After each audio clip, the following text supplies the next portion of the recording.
What is up, peeps? It's Jim Alexander with Real Talker, and today I am going to review Longlegs. It's not what you think it is, okay? On the surface of whatever you might be thinking what it is. Osgood Perkins, we're gonna delve into this nuts ass movie.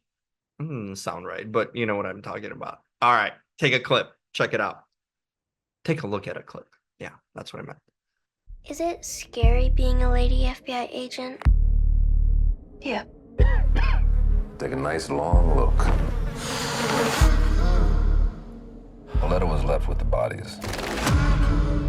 Signed with one word.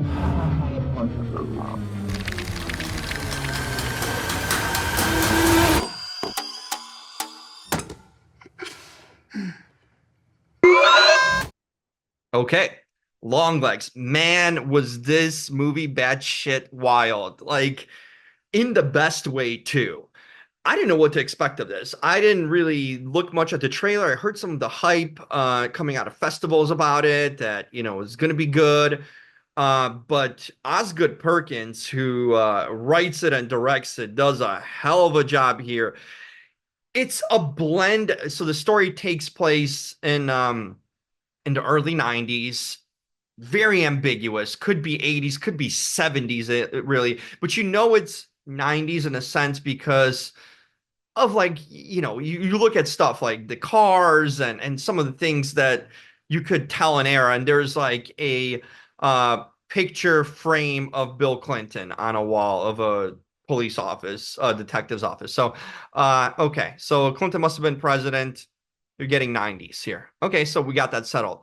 But as you can tell from behind the house, the look of things, which kind of goes back in time too, but the world this story set in feels really kind of creepy 70-ish, late 60s, early 70s. And even the tone and style of the camera, the lighting, and the kind of grainy footage that we see the film uh, gives that sort of feel to it. Man, it is. I just thought Longlegs, some kind of supernatural thing. There is an element supernatural too here, so let's not completely divert from that. But it's basically a serial murder story. It is. And Longlegs. What is Longlegs? I thought it was like the Tall Man or the Hollow Man, or not Hollow Man. That's a Kevin Bacon movie. But like I thought it was like one of those like mystical sort of creatures with like long legs or something. And that's why it's called Longlegs.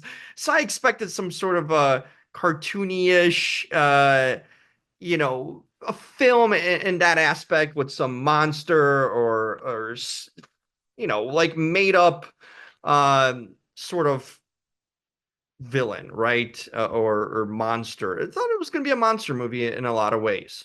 It was not in at all. It was somewhat reminiscent, a little bit, had a feel and tone to a movie that came out a few years ago, The Black Phone. Uh, Scott Dickerson. Yeah, Derrickson. Jeez, I call him Dickerson all the time. With Ethan Hawke, if you remember that movie, it had sort of that feel, at least the flashback sort of parts felt like that. But it's more of a mold of a Silence of the Lambs sort of movie, and there are some parallels here too. The detective on the case, and in this situation, we have a really good cast with Micah Monroe, who is actually really phenomenal in this. This might be her best work, and she's been doing some really good things. She Her last movie that I saw, I was a big fan of, uh, huge fan of, was I mean, obviously we know her from It Follows. It's probably what she's known for the most, but Watcher was fantastic. It came out in 2022, and she was great, being sort of in this foreign country and kind of being stalked and all that. But I think this is the best performance I've seen her here, playing Agent Lee Harker here. And what makes her performance good, and additionally, you have some really good actors. We're going to get into that in a second, but she's so she's sort of eccentric She's really the quiet type. Um, she just plays this sort of a loner character that's really kind of makes you wonder. She is mysterious in a lot of ways too, but apparently she's like a young, really smart agent, and yeah, she's sort of, I guess, socially awkward would be a good way to say it. The way she kind of talks in a very soft-spoken tone, you can see there's stuff going on there, meaning there's a past that her character is going through, and that's why she's so sort of button up in a lot of ways with her expression. She's very stoic, and Micah plays it perfectly. She does a hell of a job playing this sort of shy, quiet, weird, eccentric uh, individual who you wouldn't imagine being a detective, and like a young female detective, probably something that wasn't as common in the early 90s as it is now in society, but especially a young one too at that. She plays opposite Blair Underwood, who's great. Blair, I haven't seen him in a minute, so it was good to see him here. And now Longlegs. That shit freaked me out. I didn't know when I saw like the image of Longlegs, I didn't know if it was a male or female person playing it. I knew there's got to be some prosthetics, but maybe it was an individual that was very damn unfortunate looking and ugly as hell. That almost came off as scary. Hell, this actor would get a lot of work probably, especially in horror films. But I couldn't tell if it was a male or female. It looked like a human, like doll, which is a nice parallel to what Longlegs is a doll maker. But it just looked creepy as hell. You just take a look at the picture. I didn't want to put it in a background here because it would freak the shit out of me. So I did not want to look at Longlegs because the way Longlegs talks, I mean, it could be male or female. Really, it's kind of ambiguous in that way, especially look wise. Really sadistic, psychotic, one of those like calm, scary psychopaths that really freaks you out. And that's watching on film. I can't imagine something like this in real life. No, no, stay away. And honestly, I had no damn clue for half the movie, most of the movie actually, that it was Nicolas Cage. It was Nicolas effing Cage that was behind the Longlegs and in this crazy makeup and prosthetic. I couldn't tell. Cage completely disappeared. Nicolas Cage was caged up in Longlegs, literally. Uh, Unbelievable transformation. And we know Nicolas Cage likes an eccentric role and do something weird enough, like just like his career, especially the last like 10, 15 years. Just weird stuff, but really fascinating characters and films. He's just kind of in a world of his own, doing his own characters and movies. But this one was absolutely freaky. One of the freakiest characters I've seen in a movie in years. Like that genuinely puts goosebumps on you and puts invokes fear in you looking at it because of the creepiness factor. Um, doesn't look imposing, doesn't look scary. You could probably knock him out if you needed to in a one-on-one fight. But shit, I don't know what's going on in that brain, and I don't want to. And in this case, involved in part of this murder plot of kids, and there's a sci-fi sort of, element that comes into it a little bit. It's fine. It didn't ruin the movie at all. Sometimes incorporating a sci-fi aspect to something that presents itself more realistic, like a murder mystery, like this was, could ruin it or throw it off. But it blended in nicely. I think Perkins here wrote it and directed, had a clear vision of what he wanted to do, and really achieved it nicely, and had some fantastic performances. But damn, Nicolas Cage scared the shit out of me, and I couldn't believe it was him. And I somehow forgot that he was in this movie because I randomly just kind of went in to watch it. I knew Micah Monroe was there, but totally forgot for some reason, and for a good thing. Actually, I thought that worked out well because if I would have thought, "Oh wow, that's Nicolas Cage, what the hell," you kind of just focus on this creepy looking, really freaky character. That's enough would scare the shit out of you. Not like some of these ghosts and stuff in these other movies. But this is how a good horror film is done. A psychological thriller, really with moments of tension. Like I can handle horror. Like it takes a lot to get me to jump or gasp or wince or anything, in a horror film. I don't get scared or thinking or actually creeping me out.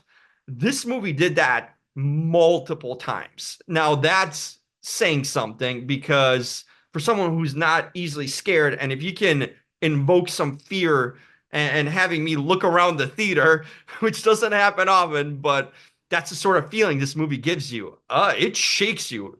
It rattles you for sure. So I can imagine someone who can't handle horror much or is impressionable. Damn, this movie is going to leave you with nightmares, no question.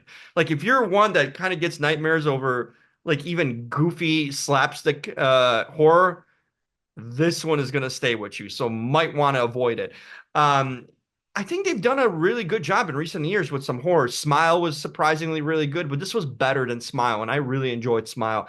Probably one of the best horror slash psychological horror thrillers in years. Like I can't remember a last movie in a recent memory that was as strong as this, and it leaves an impact. It's mysterious. It holds you through it. I couldn't even go get a drink because I'm like, I don't want to miss anything here. You think but you don't. I mean, there's a sign. It kind of tips you off, like who it might be, who done it, but then I diverts it. Then you start wondering, is Micah Monroe's character maybe here, kind of crazy, doing some crazy things? It sends you on a wild goose chase, or hunt, whatever they call those things. But it throws you off, which is good because by the time you kind of figure things out, and I did towards the end, I'm not going to spoil it because it's too good of a movie. But it all kind of adds up and makes sense. So there's definitely nuggets throughout implanted in. So if you follow close attention, you might figure it out earlier what's going on here or who's one of the potential culprits here. Uh, Aside potentially from Longlegs. So maybe Longlegs isn't working alone. Maybe he is. That's the mystery that you get to it. But overall, shot well, really well acted. Like I said, Micah Monroe is a really good actress, and I hope to see more of her in bigger roles. Maybe she's getting close potentially with these like big breakout performances where she could go in a route of like being one of those award contender actors. She's done sort of indie movies and like I said, known for It Follows, which is now a while back, and this movie's better than It Follows, by the way. But I'm looking for Micah Monroe to break out after this movie. Hopefully, people see her and she gets that good acclaim that she deserves. But this was tremendous all around. Yeah, the negatives may be some of the sci-fi-ish, sci-fi-ish things that we saw, some of the voodoo sort of spells that might happen. I don't want to give much away, honestly, here. But there is an element of that here for sure. But they could have cut it out and it still would have perfectly worked because the reasoning, the actual crimes, and all that feel like serial killer crimes and are. You don't need the spiritual background or explanation to really justify that. So I think I would have actually cut that out to just make it more of a clear cut psychological, insane serial killer sort of movie, and where the detectives are trying to chase it down. It would have worked. It would have been a little bit more serious in that way. It's serious, like it seriously scares the shits out of you. But it could have been in that realm. It could have been just a really terrifying psychological thriller instead of having those sort of fantasy horror elements to it that it doesn't plant. So if I were to take away something, it would be that. And I think the story wouldn't really change much. But they did it. It's fine. I'm not going to knock the movie for that. This movie gets it done if you want to get scared. So I just telling you, go see it. There's nothing to hold you back unless you get scared easily and want to sleep for the next few nights. Otherwise, if you like a good scare, this is the movie for you. Longlegs, the hype is real, the hype is deserving. It is fantastic. Grades, acting. Now that I know it was Nicolas Cage, this is a masterful performance by Nicolas Cage, and he's had a lot of odd, eccentric, and really interesting performances. This is at the top of the list what I've seen him do in a while. That's saying a lot, actually. Micah Monroe, like I said, fantastic work. Acting here is splendid and genuinely believable and creepy. Uh, we are potential. I would not even be surprised if there's some potential awards here.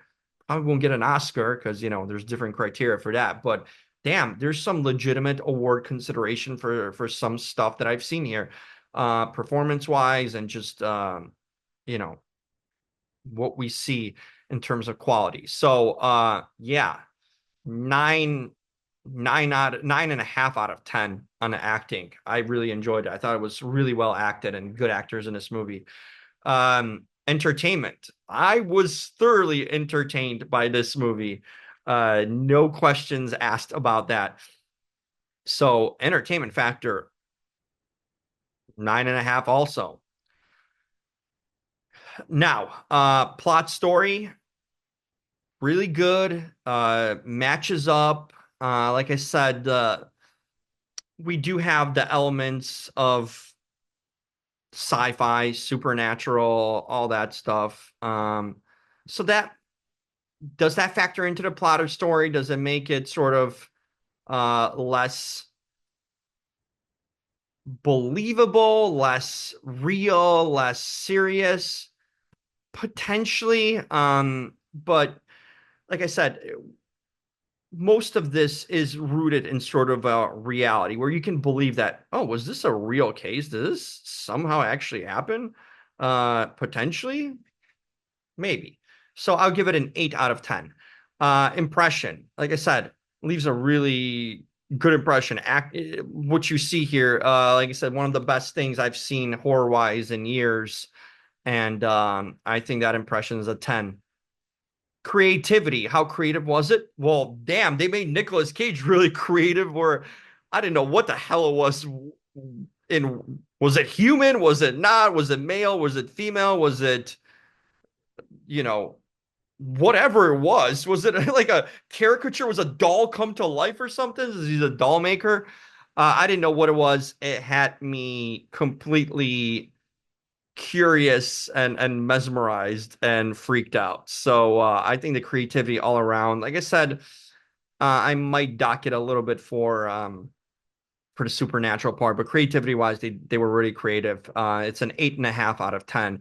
So when we're looking at this movie, we're looking here at like about a 90% of movie. So I'll get the final scores and tallies and calculated, but yeah, you see it up on a screen and scream. See, it's coming out naturally. You are gonna scream from this movie. So yeah, that's the score right there. There you go. And highly recommend it. That's what you need to take away from this. This movie was freaky, crazy, wild, interesting, all things you can think about that would make a good horror movie, a psychological horror movie, and a sort of a serial killer murder story. Good. This is what Longlegs is. So still trying to figure out what the hell Longlegs means here. Why is there the name of it? What's the definition here with legs? We don't see much legs. I don't think I've noticed legs of this Longlegs character. Maybe I missed the big plot point. Whatever. It went over it. It's fine name. It works. It's all freaky. That's all that matters. So there's that. Make sure to subscribe. Yes, subscribe to me. Of course, it helps the channel, helps me come on here and give my reactions to when you subscribe because I have a reason. I have an audience then. So please click that subscribe button. It'll take you 1 second. Doesn't cost you a thing. Just do it. And if you like this review, give it a thumbs up. Yeah, thumbs up. Oh, damn. They do these little reactions now. That's right. It's not working for me, but whatever. Give it a thumbs up if you liked it. And comment. If you saw it, if you felt similar, or maybe if you disliked it for some reason, let me know why so I can debate that with you because I don't see a reason why you would dislike this movie, especially if you're a fan of horror, unless you were just deathly afraid and you didn't want to be, then yeah, maybe you didn't like it that way. But that's it for now. Make sure to stay tuned to Real Talker, and I will see you when I see you next after the movies as I review them.